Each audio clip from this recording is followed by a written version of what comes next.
কয়েক বছর আগে একটি মেয়ে তার বাড়ির পুলে তার ভাইয়ের হারিয়ে যাওয়া নৌকা দেখতে পায়। তিনি তার বিছানায় শুয়েছিলেন এবং তার অসুস্থ ভাইকে বলেছিলেন যে তিনি তার জন্য সেই নৌকাটি আনতে চলেছেন। তার ভাই খুব অসুস্থ বলে কিছু বলল না। মেয়েটি পুকুরে গিয়ে পানিতে ঝাঁপ দিল। হঠাৎ এক অদ্ভুত শক্তি তাকে জলের গভীরে টেনে নিয়ে গেল। মেয়েটি মারা যেত তখন সে তার মাকে পুলের বাইরে দেখেছিল। যখন সে বাইরে এলো, বাইরে কেউ ছিল না, এমনকি তার মা। হঠাৎ এক অদ্ভুত শক্তি তাকে আবার পানিতে টেনে নিয়ে গেল যে মেয়েটিকে আর দেখা গেল না। দৃশ্যটি এখানে কেটে যায় এবং বর্তমান সময়ে স্থানান্তরিত হয় এবং আমরা রায়ের পরিবারকে দেখতে পাই। তারা থাকার জন্য একটি সুইমিং পুল সহ একটি ঘর খুঁজছিলেন যেখানে একটি দুর্ঘটনার কারণে রায়ের চিকিৎসা করা যেতে পারে। রায়ের কেন্দ্রীয় স্নায়ুতন্ত্র ক্ষতিগ্রস্ত হয়েছিল এবং এখন তিনি রোগের কারণে হাঁটা ঠিকমতো দেখা করার মতো কাজ করতে পারছিলেন না। তিনি দল থেকে বাদ দেওয়া হয়। আমরা সিনেমার শুরুতে যেমন দেখেছিলাম তারা থাকার জন্য একই বাড়ি বেছে নেয়। বাড়ি বদলানোর পর তারা প্রথমে পুল পরিষ্কারের কথা ভাবেন। এটা করতে গিয়ে রের হাত কেটে যায়। এখন তারা কিছু পেশাদার লোককে ডাকে পুল পরিষ্কার করার জন্য। এই পুলের পানির উৎস ছিল ভূগর্ভস্থ। মাটির নিচের জল স্বাভাবিকভাবেই এই পুলে আসত। তারা বলে যে এই জল আপনার জন্য খুব ভালো প্রমাণিত হতে পারে। যাই হোক, আমরা দেখতে পাচ্ছি যে পুল আবার প্রস্তুত ছিল। এই পরিবারটি খুব সুখী ছিল। তারা পুলে ঝাঁপ দিল, সবাই খুব মজা করছিল। তারা তাদের কিছু কাজ করে এবং রাতে রায়ের স্ত্রী আবার পুলে সাঁতার কাটতে যায়। সে দেখতে পায় রে পুলের বাইরে সাঁতার কাটার সময় দাঁড়িয়ে আছে, কিন্তু যখন সে বাইরে আসে তখন সেখানে কেউ ছিল না। রায়ের বউ এসব দেখে ভয় পেয়ে বাড়ির ভিতরে চলে যায়। এখন আমাদের এখানে তাদের বিড়ালের উপর বসে দেখানো হয়েছে। এটি পুলের মাঝখানে একই বোর্ড দেখতে পায় যা গল্পের শুরুতে দেখানো হয়েছিল এবং পরের দিন তারা সবাই এই জলে তাদের বিড়ালের কলার খুঁজে পেয়েছিল। তাদের বিড়ালটি এখন নিখোঁজ ছিল। এ নিয়ে রায়ের ছেলে খুব দুঃখ পেল। তার মা বলেছেন, দুঃখ করবেন না, আমরা এই পুলের উপর একটি আবরণ রাখব যাতে এটি আর কখনো না ঘটে। রে লক্ষ্য করেছে যে গতকাল সুইমিং পুল থেকে সে যে বল কাটা হয়েছে তাতে কোনো ব্যথা নেই। তিনি ব্যান্ডেজ খুলে দেখেন যে এত বড় কাটা পুরোপুরি সেরে গেছে, যেন কোনো আঘাতই পড়েনি। রায় মনে করেন পুলের পানির কারণেই এসব হয়েছে, যে কারণে তিনি যতটা সম্ভব পুলে সময় কাটান। অন্যদিকে রায়ের স্ত্রী পুল সম্পর্কিত খারাপ স্বপ্ন দেখতে শুরু করে। পরের দিন রে নিয়মিত চেকআপের জন্য ডাক্তারের কাছে যায়। ডাক্তার আশ্চর্যজনকভাবে বলেন রে খুব দ্রুত সুস্থ হয়ে উঠছেন। দেখা যাচ্ছে যে রায়ের ছেলে সুইমিং পুলের কাছে বসেছিল এবং হঠাৎ করে অনেক কয়েন সুইমিং পুলে আসতে শুরু করে। সে মনে করে যে এই কয়েনগুলো সম্ভবত তার বাবা ছুঁড়ে দিয়েছেন এবং সেগুলো সংগ্রহ করতে শুরু করেছেন। হঠাৎ সে পানিতে একটি মেয়েকে দেখতে পায়। এই সিনেমার শুরুতে এই পুলে হারিয়ে যাওয়া একই মেয়ে। সেই মেয়েটি সুইমিং পুলের ড্রেনের গর্ত থেকে সাহায্য চাইছিল। এই ড্রেনে হাত দিলে সে একটা খেলনা পায়। তিনি যখন এই খেলনাটি বের করেন তখন তিনি দেখতে পান এতে অনেক চুল। হঠাৎ সেই চুলগুলো হাতে পরিণত হয় এবং এই হাত তাকে নিজের দিকে টানতে থাকে। ছেলেটি ভয় পেয়ে এখান থেকে চলে আসে। সে তার মাকে এইসব কথা বলে, কিন্তু তার মা যখন চেক করে তখন কিছুই ছিল না। তারা সবাই মিলে রায়ের বেসবল অনুশীলনে যায়। এটি করার সময় সত্যজিৎ প্রথমে দুর্বল বোধ করছিলেন, কিন্তু যখন তিনি তার সমস্ত মনোযোগ নিবদ্ধ করেন তখন তিনি এমন একটি শট মারেন যে বলটি ফেটে যায়। সকলের পাশাপাশি তিনিও এই বিষয়টিতে অবাক হয়েছেন। রাতে রায় এবং তার স্ত্রী ডিনার করতে যান। রায়ের মেয়ে তার বন্ধুকে ডাকে। যখন তারা সুইমিং পুলে সাঁতার কাটছে, সেই মেয়েটি পানিতে ভূত দেখতে পায়। এই ভয়ে সে পুল থেকে বেরিয়ে আসতে চাইছিল, কিন্তু একই ভূত তাকে পানিতে টেনে নিয়ে যায়। শুধু তাই নয়, এই ভূত তাকে সুইমিং পুলের পানি থেকে নামিয়েও নিয়ে যায়। এ থেকে নিজেকে বাঁচিয়ে সুইমিং পুল থেকে বেরিয়ে আসে এই মেয়েটি। সে এতটাই ভয় পেয়ে যায় যে তার ভাইও বুঝতে পারে তার সাথে খারাপ কিছু ঘটেছে। সেই ছেলেটি তার বোনকে বলে, আমি জানি যে এই পুলে কিছু ভুল আছে এবং আমাদের মা বাবাকে এই বিষয়ে বলা উচিত, কিন্তু মেয়েটি বলে, না, তুমি এটা করবে না, কারণ এই পুলটি আমাদের বাবাকে খুব দ্রুত সুস্থ করে তুলছে এবং আমাদের মাও খুশি। তারা উভয়ই বিশ্বাস করেছিল যে এই পুলটি ভুতুড়ে, কিন্তু তারা তাদের মা এবং বাবাকে এই বিষয়ে জানায় না।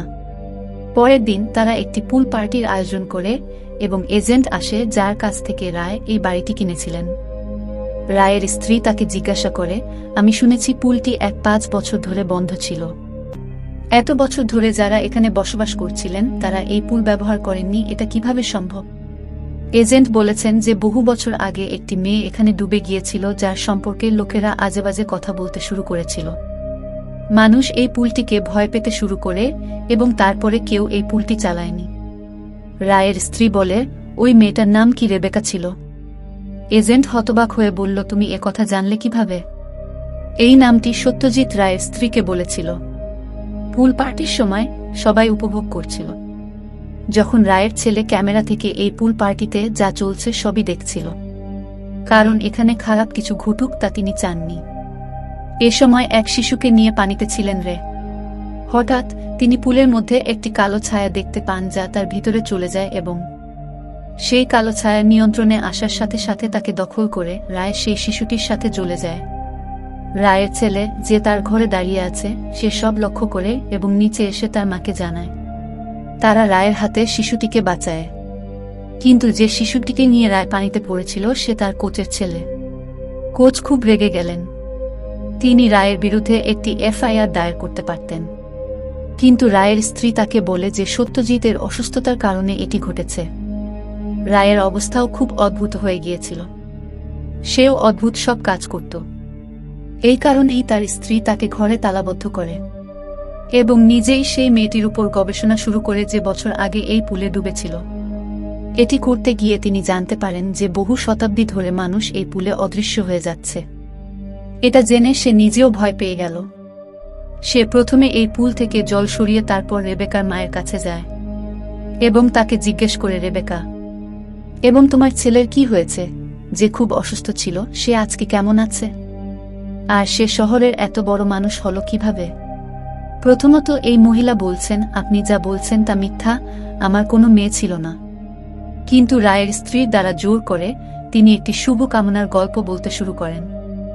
এমন একটি কূপের গল্প, তাতে কয়েন রাখলে মানুষের মনের ইচ্ছা পূরণ হবে, কারণ সেই কুয়োর জল ছিল মায়াবী আর সেই কারণেই সেই জলের পুজো করা হতো। কিন্তু গল্পে রয়েছে এক টুইস্ট। যখনই কেউ তার ইচ্ছা পূরণের জন্য এই জল জাগিয়ে দিত, তখন এই জলের দাম চাইত। রেবেকার গল্পটি ছিল, তার ভাই অসুস্থ ছিল যাকে আমরা গল্পের শুরুতে দেখেছি। তার মা তাকে সুস্থ করতে চেয়েছিলেন, তাই তিনি এই জলের কাছে একটি ইচ্ছা চেয়েছিলেন এবং তিনি তার মেয়েকে জল দিয়ে এই ইচ্ছা পূরণের মূল্য পরিশোধ করেছিলেন।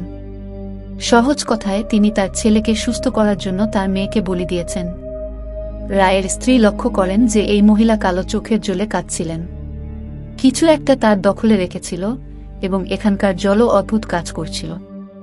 সে এসব দেখে ভয় পেয়ে চলে যায়, কিন্তু এখন সেও বুঝতে পেরেছিল যে সে এই পুকুরটি ভরেছে রে সারানোর জন্য। ভালো থাকবে রে, কিন্তু এই পানি তার এক সন্তানকে গিলে খাবে।